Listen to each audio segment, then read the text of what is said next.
ସମାଜରେ ରୋଗ ଭଲ କରୁଥିବା ଲୋକ ଆଜି ରୋଗ ଶଯ୍ୟାରେ। ଦର୍ଶକ ବନ୍ଧୁ, ଜଗତସିଂହପୁର ଜିଲ୍ଲା ଏରସମା ବ୍ଲକ ଅନ୍ତର୍ଗତ କୁଞ୍ଜକୋଠି ପଞ୍ଚାୟତର ଖୁରାଣ୍ଟ ଗାଁରେ ଦେଖିବାକୁ ମିଳିଛି ଏକ ଦୈନିକ ମାନବୀୟ ଚିତ୍ର। ଏଠାରେ ବସବାସ କରୁଥିବା ଜଗଦୀଶ ବର ଓ ତାଙ୍କ ଧର୍ମପତ୍ନୀ କାନନ ବର ବର୍ତ୍ତମାନ ଅତ୍ୟନ୍ତ ଦୁଃଖ କଷ୍ଟରେ ଦିନ କାଟୁଛନ୍ତି। ଜଗଦୀଶ ବର ଉକ୍ତ ଗାଁର କବିରାଜ ଥିଲେ। ଝଡ଼ାଫୁଙ୍କାଠାରୁ ଆରମ୍ଭ କରି ସମସ୍ତ ପ୍ରକାର ରୋଗର ଚିକିତ୍ସା କରୁଥିଲେ। ଦୂରଦୂରାନ୍ତରୁ ରୋଗୀମାନେ ତାଙ୍କଠୁ ଚିକିତ୍ସା ପାଇ ଆରୋଗ୍ୟ ହୋଇଛନ୍ତି। ଲୋକମାନଙ୍କର ସେବା କରୁଥିବା ଜଗଦୀଶ ବର ଆଜି ଦୟନୀୟ ଅବସ୍ଥାରେ ଜୀବନ ବିତାଉଛନ୍ତି। ଦୀର୍ଘ ଦିନ ଧରି ଜଗଦୀଶ ବର ପାରାଲିସିସ୍ ରୋଗରେ ପୀଡ଼ିତ ହୋଇ ଶଯ୍ୟାଶାୟୀ ଅବସ୍ଥାରେ ରହିଥିବା ବେଳେ ତାଙ୍କର ସମସ୍ତ ଦେଖାଶୁଣା କରୁଛନ୍ତି ବୃଦ୍ଧ ପତ୍ନୀ କାନନ ବର। ପରିବାର କହିଲେ ବର୍ତ୍ତମାନ ଏହି ଦମ୍ପତି ଦୁଇ ଜଣ, ତାଙ୍କର ତିନି ଝିଅଙ୍କ ବାହାଘର ସରିଯାଇଛି। ସେମାନେ ନିଜ ନିଜ ଶାଶୁ ଘରେ ରହୁଥିବା ବେଳେ ଗୋଟିଏ ପୁଅ ପାରାଦୀପରେ ଚାକିରି କରୁଛନ୍ତି। କିନ୍ତୁ ଅଭିଯୋଗ ହେଉଛି ଯେ ସେ ନିଜ ବାପା ମାଙ୍କୁ ସମ୍ପୂର୍ଣ୍ଣ ଅଣଦେଖା କରିଛନ୍ତି। ବାପା ମାଙ୍କ ଫୋନ କଲେ ମଧ୍ୟ ସେ ଫୋନ ଧରୁନାହାନ୍ତି କି ସେମାନଙ୍କ ସହ କଥା ହେଉନାହାନ୍ତି। ଯେଉଁ ସମୟରେ ବୃଦ୍ଧାବସ୍ଥାରେ ସନ୍ତାନ ସାହାରା ଦରକାର, ସେହି ସମୟରେ ଏହି ଦମ୍ପତି ଆଜି ଅସହାୟ ଅବସ୍ଥାରେ ଜୀବନଯାପନ କରୁଛନ୍ତି। ଏହାଠାରୁ ମଧ୍ୟ ଦୁଃଖଦ କଥା ହେଉଛି ସରକାରୀ ଯୋଜନା ମଧ୍ୟ ଏମାନଙ୍କ ପାଇଁ ପରିହାସ ସଦୃଶ ପଡ଼ି ରହିଛି। ପାରାଲିସିସ୍ ସ୍ୱାମୀକୁ ଟଲିରେ ପକାଇ ଗାଁ ଗାଁ ବୁଲି ଭିକ ମାଗି ଚଳୁଛନ୍ତି ଏହି ଦମ୍ପତି। ଜଗଦୀଶ ବରଙ୍କୁ ମଧୁବାବୁ ପେନସନ ଯୋଜନାରେ କିଛି ଅର୍ଥ ସହାୟତା ମିଳୁଥିବା ବେଳେ ତାଙ୍କ ଧର୍ମପତ୍ନୀ କାନନ ବରଙ୍କୁ 60 ବର୍ଷ ପୂରିଥିଲେ ମଧ୍ୟ ଏପର୍ଯ୍ୟନ୍ତ ବାର୍ଦ୍ଧକ୍ୟ ଭତ୍ତା ମିଳିନାହିଁ। କାନନ ବର ବାରମ୍ବାର ଅନଲାଇନ ଆବେଦନ କରିବା ସହିତ ପଞ୍ଚାୟତ କାର୍ଯ୍ୟାଳୟର ଦ୍ୱାରସ୍ଥ ହୋଇଥିଲେ ମଧ୍ୟ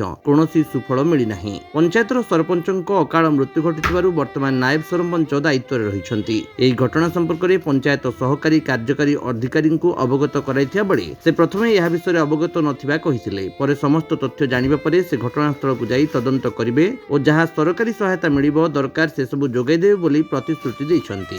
ନାୟବ ସରପଞ୍ଚ ମଧ୍ୟ ତୃଣମୂଳ ସ୍ତରରେ ପହଞ୍ଚି ସହଯୋଗ କରିବେ ବୋଲି କହିଛନ୍ତି। କିନ୍ତୁ ସବୁଠାରୁ ବଡ଼ ପ୍ରଶ୍ନ ହେଉଛି, ତିନି ଝିଅ ଓ ଗୋଟିଏ ପୁଅ ଥିଲେ ମଧ୍ୟ କାହିଁକି ଏହି ବୃଦ୍ଧ ଦମ୍ପତି ଆଜି ଏତେ ଅସହାୟ? ପୁଅ ପାରାଦୀପରେ ପରିବାର ସହ ଆରାମରେ ରହୁଥିବା ବେଳେ ବାପା ମାଙ୍କ ଦୁଃଖ କଷ୍ଟ ଦେଖିବାକୁ ମଧ୍ୟ ଆସୁନାହିଁ ବୋଲି ଗ୍ରାମବାସୀ ଅଭିଯୋଗ କରିଛନ୍ତି। ଏହି ଘଟଣା ପୁଣି ଥରେ ସମାଜରେ ଏକ ଗଭୀର ପ୍ରଶ୍ନ ଉଠାଇଛି। ଯଦି ସନ୍ତାନମାନେ ବୃଦ୍ଧ ବାପା ମାଙ୍କୁ ଏଭଳି ଅଣଦେଖା କରିବେ ଓ ସରକାରୀ ଯୋଜନା ସମୟରେ ସେମାନଙ୍କ ପାଖକୁ ପହଞ୍ଚିବ ନାହିଁ, ତେବେ ଏମିତି ଅସହାୟ ଲୋକମାନେ ଶେଷରେ କାହା ପାଖରେ ନ୍ୟାୟ ଓ ସହାୟତା ଖୋଜିବେ? ମାଉସୀ, ତମ ନାଁ କହିଲ? କାନନ ବର। କଣ ହେଇଛି ଅସୁବିଧା? କଣ ହେଇଛି ମା? ଅସୁବିଧା ବୁଢା পড়ছে ପାରାଲିସେ আই 2 বছর କିଛି ଆର୍ଥିକ ସହାୟତା କିଛି ସରକାରୀ ସହଯୋଗ ମିଳିଛି ତମକୁ? না মিলেনি। ରାସନ ମିଳୁଛି? না বুড়ার মিলেনি। ତମ ଭତ୍ତା ମିଳୁନି? আমার ভাতা মিলেনি। ତମ ପିଲାପିଲି କେତୋଟି? ପିଲାପିଲି ଯାଏ କେହି ପୁଅ ପିଲାପିଲି ଏଠିକି ଆସନ୍ତିନି? ନା କେହି ପଚାରନ୍ତିନି? ନା। କେତେ ବର୍ଷ ହେଲା ତମ ପାଖକୁ ଆସୁନାହାନ୍ତି ନା ପଚାରୁନାହାନ୍ତି? 1.5 বছর হলো। ପିଲା କେହି ବି ଆସୁନାହାନ୍ତି? না। କେମିତି ଚଳୁଛ ତମେ? এই দুঃখে সংসারে চলতে হটে মাগিয়াକୁ যাই। ମଉସାଙ୍କର କେତେ ଦିନ ହେଲା ଦେହ ଖରାପ ହେଲାଣି? 2 বছর হলো। 2 ବର୍ଷ ହେଲା ଦେହ ଖରାପ ହେଲାଣି? ଆଚ୍ଛା, ଚାଉଳ କେତେ କିଲୋ ମିଳୁଛି ଆପଣଙ୍କୁ? আমার 5 কিলো। ସେଇଥିରେ ମାସକ ଯାକ ଚଳୁଛ? না হয়নি।